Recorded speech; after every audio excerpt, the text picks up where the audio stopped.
Olá, aluno, olá, aluna. Vamos voltar para a última parte da nossa aula. Antes de estarmos falando sobre os tipos de sermão, eu gostaria de falar um pouquinho sobre o Demóstenes.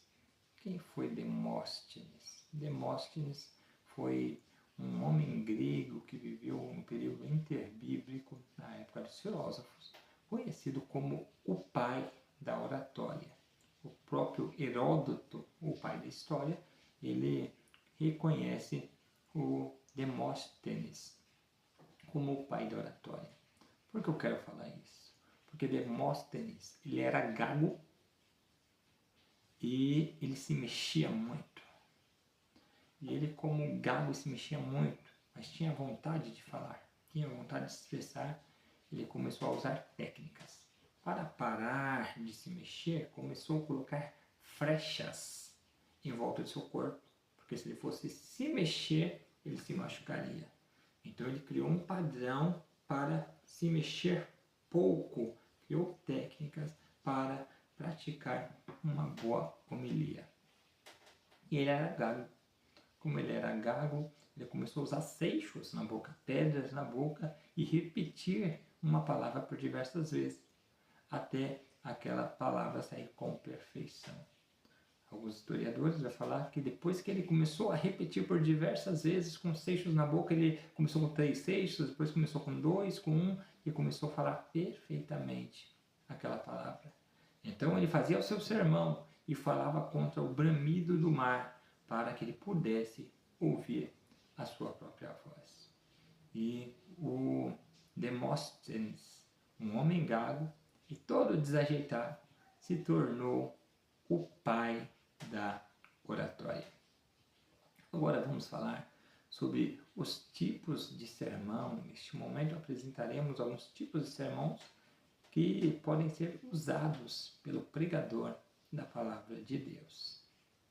Falaremos sobre o sermão textual, o sermão biográfico, sermão topical ou temático e o sermão expositivo.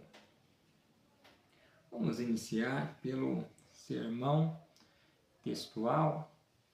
O sermão textual é aquele que se baseia necessariamente no texto bíblico, cuja divisão é tirada do próprio texto bíblico. As palavras da passagem bíblica escolhidas podem fornecer a própria divisão desse sermão.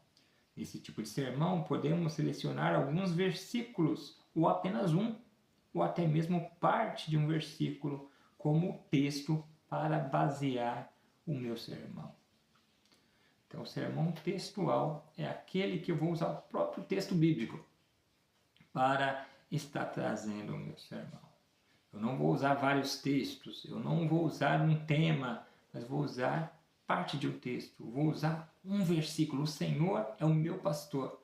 Então vou falar sobre o Senhor e sobre o pastor. Vou falar Jesus chorou. E em cima desse texto eu vou buscar no próprio texto ali o porquê Jesus chorou. Qual o motivo Jesus chorou? Então aí está um sermão textual. Vamos falar também sobre o sermão biográfico. O sermão biográfico é uma abordagem de pregação que se baseia em personagens bíblicos. É uma forma de demonstrar a relevância das escrituras na atualidade e é considerada uma das formas mais fáceis de pregar a Bíblia, atraindo e mantendo a atenção das pessoas. Então, o sermão biográfico, eu vou usar a biografia de uma pessoa, eu vou usar a biografia de Paulo, então eu vou falar sobre Paulo.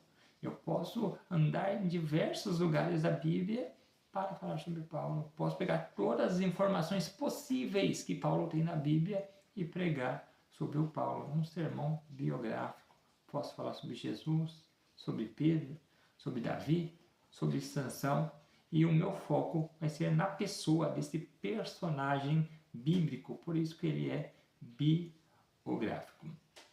Também vamos falar do sermão topical ou temático. Alguns chamam de topical, porque eles dividem em tópicos, ou temático, porque sempre ele é pregado através de um tema. O sermão topical é uma pregação baseada em tema, com divisões principais que apoiam em vários textos. Esse sermão topical ou temático, eu posso usar diversos textos da Bíblia, porque eu vou ter um tema, eu vou falar sobre o amor. Então eu divido esse tema do amor em diversos tópicos. O amor incondicional, o amor eros, o amor asforge, o amor e assim por diante. Então é um sermão também bem utilizado e bem fácil de pregar. O que não pode haver no sermão topical ou temático é o excesso de tópicos. Eu quero falar 10 tópicos sobre humildade. No 5º tópico, os irmãos já estarão cansados. Um tipo de sermão desse divide em 3, 4 tópicos no máximo e já vem com a conclusão.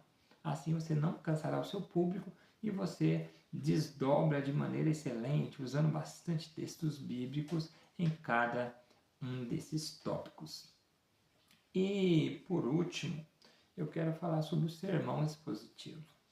O sermão expositivo é um tipo de sermão que ajuda os ouvintes a entender o significado do texto bíblico e o que Deus quer que façamos à luz do texto e assim ensinando-o. O texto expositivo é fazer a exposição da Bíblia Sagrada. É você buscar todas as informações do contexto histórico, contexto cultural, social. É você ir na profundidade do texto bíblico e você trazer essa profundidade para a igreja ou para aqueles que estão sendo alcançados por aquela palavra. E depois você mostra como que era a vida social naquele lugar, como que era a cultura daquele povo, o que o escritor quis dizer para aqueles destinatários primários. Você faz uma aplicação na igreja local ou para os seus ouvintes locais.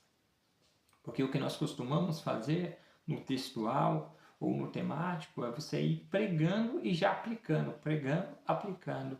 Já no expositivo, não. Você vai expor a palavra de Deus. Você vai falar a palavra de Deus como ela verdadeiramente é, sem sensacionalismo, sem exibicionismo. E depois você expor a palavra de Deus, você faz a aplicação. Então, é um tipo de sermão de grande excelência.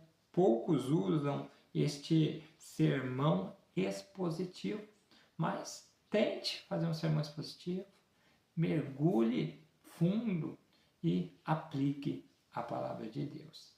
Existe um sermão que é o semiótico discursivo.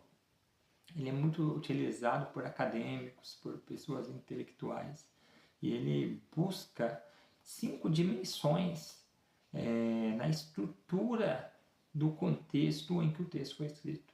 E dentro dessas 5 dimensões, ele traz assim uma coisa excelente. A própria palavra semiótica quer dizer buscar o sentido das palavras do texto.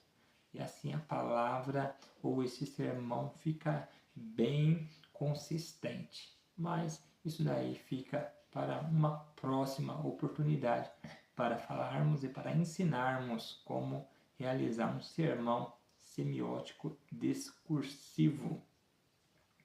Vamos falar também um pouquinho sobre a estrutura do sermão. Como eu vou estruturar o meu sermão? Como eu vou começar o meu sermão? Primeiro ponto, assim como falamos anteriormente, é a leitura. Lembra aqueles 10 passos? Siga aqueles 10 passos. Leia bastante vezes. Ore a Deus. Peça a direção do Espírito Santo para que Ele possa iluminar a sua mente, para que Ele possa ministrar em seu coração um texto bíblico. Porque como eu vou estruturar um sermão se eu não tenho um texto bíblico ainda? Então, a primeira parte é escolher o texto. Escolhi o texto. Eu vou ler o texto por diversas vezes. E depois eu preciso de um tema para o meu sermão. qual é o texto que eu escolhi. Eu escolhi o texto, em cima daquele texto eu vou criar um tema para o meu sermão. Então, na estrutura do sermão, eu coloquei assim, o tema do sermão, o tema deve atrair a atenção do ouvinte. Tem que ser um tema atrativo. Existem pessoas que têm uns temas que extrapolam, que saem além da realidade. Não, não é isso. É um tema atrativo. É um tema que vai prender a atenção do povo. Mas o meu tema tem que estar atrelado ao texto que eu escolhi. Não adianta eu escolher o texto amai uns aos outros e o meu tema não ter nada a ver com o amor, ou com o amor ao próximo, ou alguma coisa nesse sentido. Então, o meu tema tem que ser atrativo, porém condizente com o texto base. O texto base, todo sermão precisa de um texto bíblico. Um sermão bíblico sem um texto-chave é apenas um texto comum. Então, no seu sermão, você tem que se preocupar qual é o texto que eu vou utilizar. Às vezes, quando o texto é pequeno, nós podemos utilizar até 2 textos. Já vi pessoas utilizando 3, 4 textos, mas fica cansativo, perde o foco, né? Usa 1, 2 textos no máximo para você estruturar o seu sermão. Depois tem a parte da introdução. A introdução é o momento em que o pregador vai apresentar para seus ouvintes o assunto que será comunicado. Eu tenho um tema. Falei o tema. Eu vou pregar sobre o amor de Deus. O texto que eu vou usar está em 1 Coríntios, capítulo 13. Beleza, o tema é sugestivo, é o amor de Deus. Quem não quer ouvir sobre o amor de Deus? Aí eu posso enfeitar o pavão, tá? Falando sobre o amor de Deus. E eu vou usar um texto base, um texto que condiz com o tema. E então eu tenho minha introdução. Na minha introdução é o momento em que o pregador vai apresentar para os seus ouvintes o assunto que será comunicado. Lembre-se, a primeira impressão é a que fica. Se a introdução não despertar interesse nos ouvintes, o sermão pode ser reprovado antes mesmo do início. Imagine, eu falo que o tema do sermão é o amor de Deus. Aí eu leio um texto falando sobre o amor de Deus, mas a minha introdução eu vou contar derrota. Vou falar que Deus não gosta de mim, eu vou falar que eu estou passando por prova, por tribulação. As pessoas vão perder o interesse no seu sermão. Vai falar assim, como ele vai falar de um Deus amoroso, sendo que ele se mostra desmotivado. Ele não se mostra amado por este Deus. Então, no momento da introdução, eu vou estar falando o que, ou dando sugestão sobre o que estarei falando futuramente. Então, a introdução é uma parte muito importante. A minha introdução, assim como eu deixei escrito, ela pode aprovar o meu sermão ou reprovar antes dele mesmo se iniciar. E o corpo do sermão. O sermão ele precisa de ter um começo, meio e fim. Seguindo essas ordens, o elo na comunicação será eficaz. Tem pessoas que leem o texto bíblico, não faz uma introdução, já vai direto para o texto bíblico, nem fala um pouco do contexto, o que estava acontecendo, quem foi que escreveu, qual era o problema naquela comunidade de fé, e já vai falando direto sobre o texto.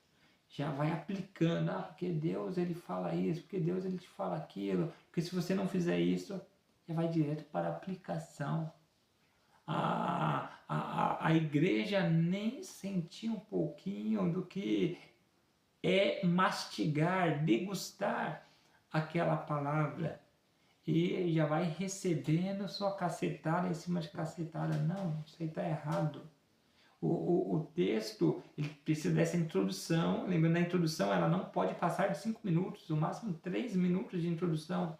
É algo que você vai introduzir, é um prato de entrada, é algo leve, é só para as pessoas ficarem cientes do que será tratado. E depois eu vou ter o corpo do meu sermão, com começo, meio e fim. A aplicação do sermão sempre é bom fazer do meio para o fim, e nunca no começo.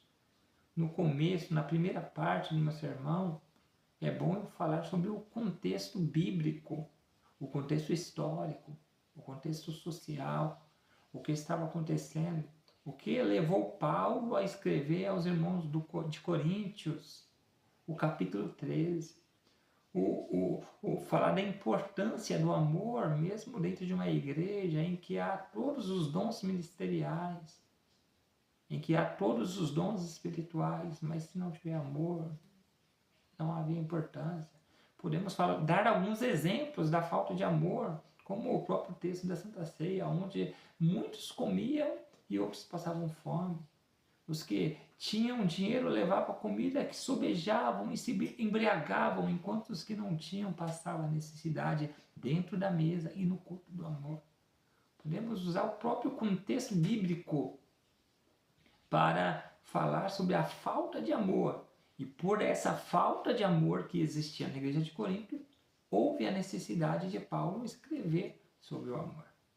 Então, depois que eu fazer toda essa explicação, no final eu posso estar aplicando para a igreja a necessidade de amar ao meu próximo, a necessidade de amar aquele que caminha comigo.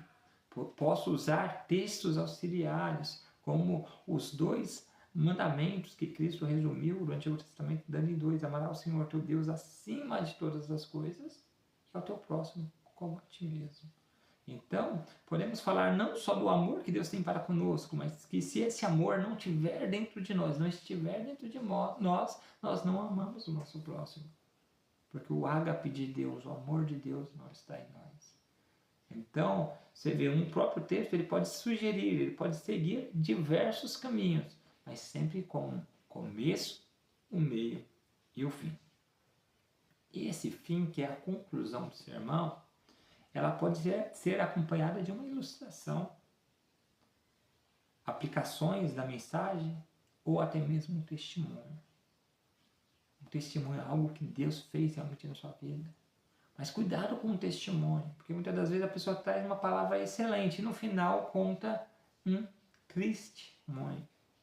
No final ele acaba com o seu sermão, porque o que ele vai contar não tem nada a ver com o que ele pregou, ou alguma coisa sem nexo, tá bom? E então no final desta conclusão, você pode enfatizar o assunto que foi pregado de maneira nenhuma entrar em outro assunto. Isso aí é muito importante. Eu preguei sobre o amor. Então no final, no começo eu falei que ia pregar sobre o amor, durante todo o sermão eu falei do amor, mas no final eu tenho que novamente restaurar essa ideia, porque o que foi falado foi sobre o amor. Então, o meu ouvinte, ele irá inculcar isso na mente dele. Ele sairá daquele culto falando assim: olha, hoje foi falado sobre o amor de Deus. E fazer o apelo. O apelo é muito importante após a conclusão da mensagem. O uso da retórica neste momento é de suma importância. É a arte de convencer através de palavras. Porém, não seja muito insistente. Se você vai fazer o apelo para alguém ir na frente, ou para alguém receber uma oração, não seja muito insistente. Faça com sabedoria. Tá bom? Eu espero ter ajudado vocês nessa matéria de homilética. Que Deus os abençoe e possamos estar nos encontrando em uma outra matéria. Até a próxima.